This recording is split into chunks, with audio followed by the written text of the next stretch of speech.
Вітаю, друзі! Я Віталій Портник. 26-й день війни українського народу проти російських загарбників.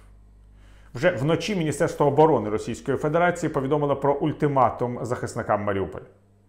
З цим ультиматумом у Києві не погодилися. Отже, у багатостраждальному місті продовжилися бої проти жорстоких загарбників. Генеральний консул Греції у Маріуполі, останній, ймовірно, європейський дипломат, який залишив Україну, повідомив після свого прибуття до Афін, що Маріуполь увійшов до мартирологу міст, знищених загарбниками. Він нагадав про Герніку і Ковентрі, міста-символи ХХ століття.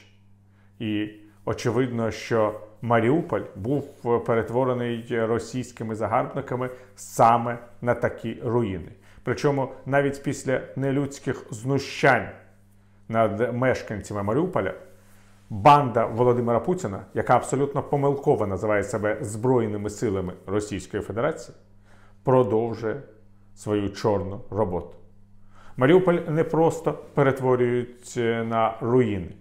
З Маріуполя вивозять мешканців. І вони зникають десь на просторах Російської Федерації. З Маріуполя вивозять дітей, і цей процес ніхто не може проконтролювати.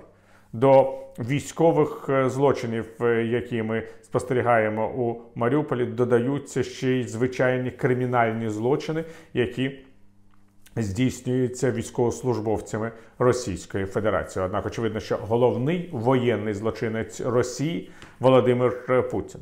У Міністерстві закордонних справ Російської Федерації сьогодні обурилися на те, що президент Сполучених Штатів Джозеф Байден абсолютно жорстко і чітко називає Володимира Путіна воєнним злочинцем і кривавим диктатором. І пообіцяли, що в разі, якщо такі оцінки діяльності російського правителя продовжаться, стосунки між Москвою і Вашингтоном взагалі можуть бути заморожені. Однак мені здається, що російські дипломати дарма лякають своїх американських колег тим, що припинять стосунки із Сполученими Штатами. Вже є абсолютно очевидним, що у економічному змаганні з цивілізованим світом Росія неодмінно програє. Її економіка зруйнується, у її громадян не буде грошей навіть не тому, що вони не можуть їх заробити, хоча, звичайно, величезна кількість росіян скоро стане безробітними, а тому, що навіть гроші Російська Федерація не може надрукувати. У неї немає вже фарби на ці гроші, бо ця фарба виробляється у Швейцарії. У неї немає паперу на ці гроші, тому що цей папір також імпортується. Російська Федерація не може зробити буквально нічого, крім того, як продавати світу низькоякісну нафту, яку все менше і менше купують. Після того, як буде остаточно запроваджено ембарго на купівлю російської нафти і газу, Російська Федерація має всі шанси зникнути з політичної карти світу і не лякати нас своєю дурістю і готовністю застосувати ядерну зброю проти людства. Доведеться обмінювати ядерні заряди на харчі. Ну а поки у Російської Федерації є ще можливість вбивати, вона вбиває. І тут виникає досить серйозне питання, наскільки реальним є діалог між Москвою і Києвом, який продовжується і цього дня на рівні делегацій і робочих груп. На мою думку, це абсолютно беззмістовний діалог. Керівник української делегації пан Подоляк сьогодні схарактеризовував його як такий-сякий. Однак абсолютно очевидно, що президент Російської Федерації Володимир Путін просто тягне час для того, щоб спробувати накопичити ресурси для нової хвилі своєї атаки на Україну. Володимир Путін не збирається зупинятися, Володимир Путін не збирається домовлятися.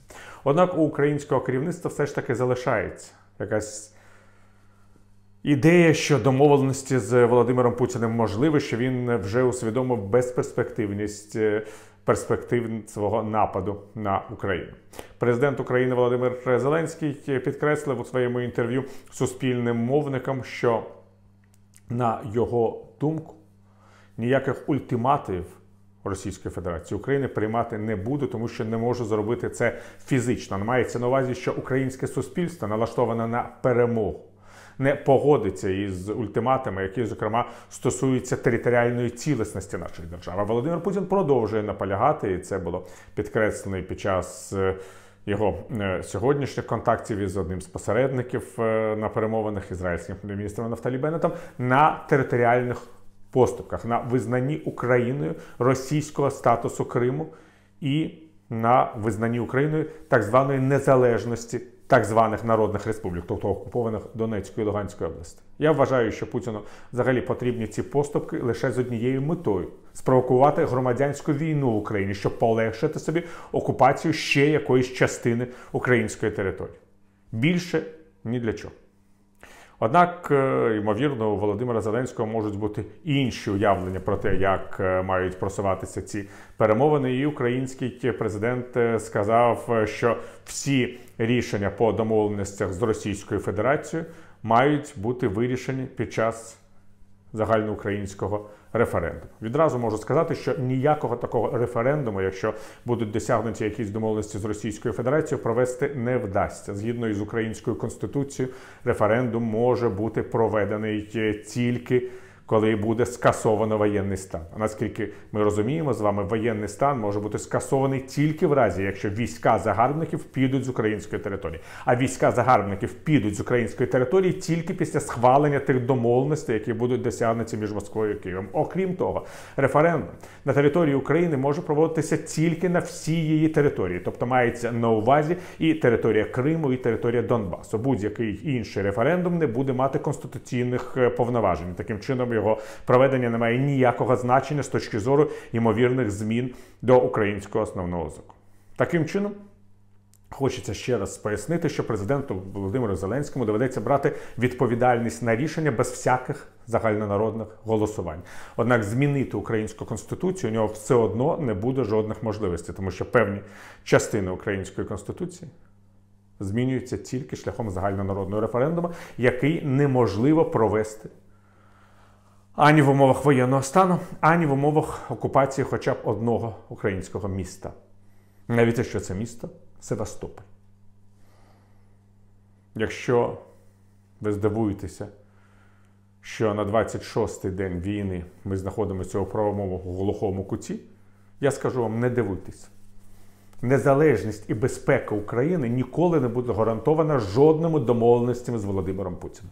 Незалежність і безпека України може бути гарантовано виключно тим, що у Росії зникне бажання нападати на Україну, а російська держава буде на шляху до своєї фрагментації, соціального і політичного краху і переформатування, можливо, у нову демократичну державу, а можливо цілу низку держав, які з'являться на території Російської Федерації. На політичній карті світу після 24 лютого 2022 року ніколи не буде існувати путінської Росії і незалежної України. Дякую, друзі. На політичній карті світу після 24 лютого 2022 року не зможе існувати путінської Росії і незалежної демократичної України. Хтось має довести своє право на майбутнє. Дякую, друзі. Залишайтеся на цьому каналі, підписуйтесь на нього, підписуйтесь на мої соціальні мережі і на канал у Patreon, який допомагає нам розвивати ці проекти. Хай щастить. Миру вам.